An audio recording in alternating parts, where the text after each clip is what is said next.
पाठ 1 भाषा और व्याकरण लैंग्वेज एंड ग्रामर। भाषा लैंग्वेज। जब भी हमें अपने मन की बात किसी दूसरे व्यक्ति तक पहुंचानी होती है तब हम या तो बोलकर या लिखकर अपनी बात दूसरों तक पहुंचाते हैं। अर्थात अपने मन की बात या अपने विचार दूसरों तक पहुंचाने के लिए हम किसी न किसी भाषा का सहारा लेते हैं। भाषा बातचीत करने का एक साधन है।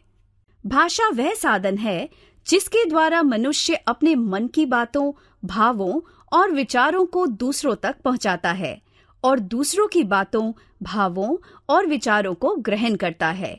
भाषा का संबंध केवल मनुष्य के मुख से उच्चारित होने वाली ध्वनियों से बने शब्दों और वाक्यों से होता है।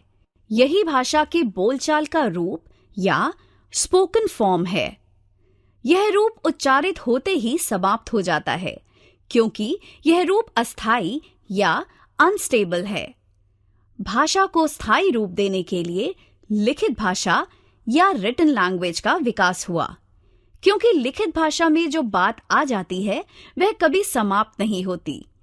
इस तरह हर भाषा के दो रूप होते हैं, बोलचाल का रूप या उच्चारित रूप तथा लिखित रूप। भाषा के रूप 1 मौखिक भाषा ओरल लैंग्वेज। यह भाषा के बोलचाल का रूप है।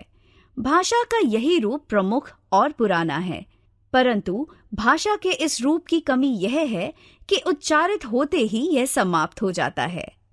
2 लिखित भाषा रिटन लैंग्वेज।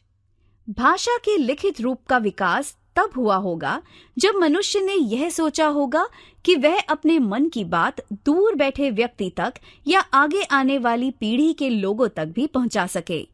इस कार्य के लिए मौखिक भाषा की ध्वनियों के लिए तरह तरह की आकृति वाले लिखित चिन्ह बनाए गए होंगे। उच्चारित ध्वनियों के लिए विकसित ये लिखित चिन्ह ही लिपि चिन्ह या वर्ण कहे जाते हैं। लिपि या लेखन व्यवस्था। हम यह बता चुके हैं कि मौखिक या उच्चारित भाषा को स्थायी रूप देने के लिए लिखित भाषा का विकास हुआ। प्रत्येक ध्वनि के लिए लिपि चिन्ह या वर्ण बनाए गए। वर्णों की पूरी व्यवस्था को लिपि कहा गया। वास्तव में लिपि ध्वनियों को लिखकर प्रस्तुत करने का एक ढंग है।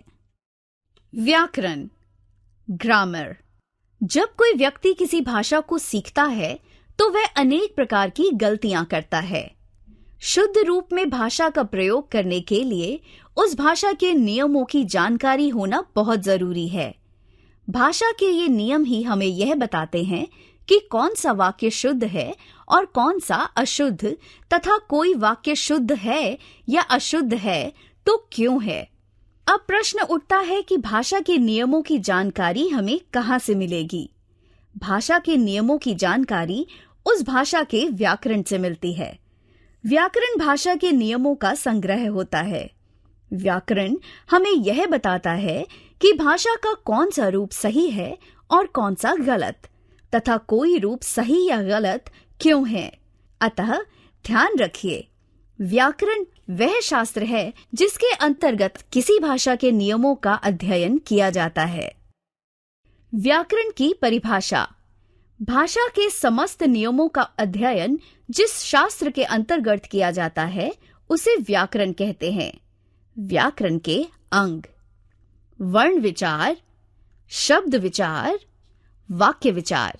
हमने सीखा भाषा वह साधन है जिसके द्वारा मनुष्य अपने मन की बात दूसरों तक पहुंचाता है तथा दूसरों के मन की बात ग्रहण करता है। भाषा के दो रूप होते हैं, मौखिक और लिखित। मौखिक भाषा का आधार मनुष्य के मुख से उच्चारित ध्वनियां होती हैं। उच्चारित ध्वनियों के लिए बनाए गए लिखित चिन्हों को लिपि चिन्ह या वर्ण कहते हैं। वर्णों की व्यवस्था तथा उनके लिखने के ढंग को लिपि कहते हैं। व्याकरण वह शास्त्र है जिसके अंतर्गत भाषा के नियमों का अध्ययन किया जाता है।